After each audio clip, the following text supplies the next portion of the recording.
Usisahau kusubscribe, like na kubonyeza alama ya kengele. Meya kadhaa wa eneo la Los Angeles wameungana pamoja kuutaka utawala wa Trump kusimamisha uvamizi dhidi ya wahamiaji ambao umeleta wasiwasi na kuchochea maandamano kote nchini Marekani.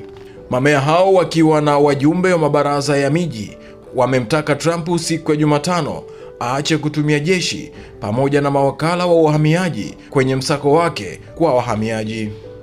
Meya wa Los Angeles, Karen Bass, amesema uvamizi huo umezusha fadhaa kubwa ili tu kuridhisha ikulu ya White House.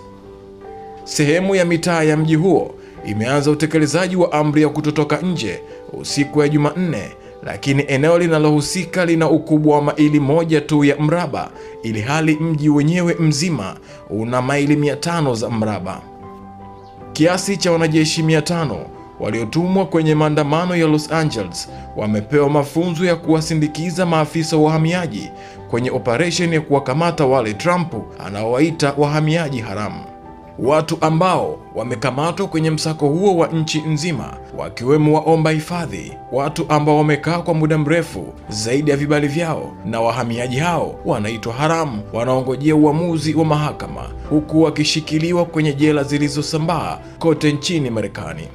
Kwa mujibu wa kamanda wa operation hiyo, Major Generali Scott Sherman, amesema maandamano hayo yamepungua katika maeneo kadhaa ya Los Angeles, lakini hakuwa na uhakika ikiwa wanajeshi hao watasimamisha shughuli waliopewa. Usisahau kusubscribe, like na kubonyeza alama ya kengele.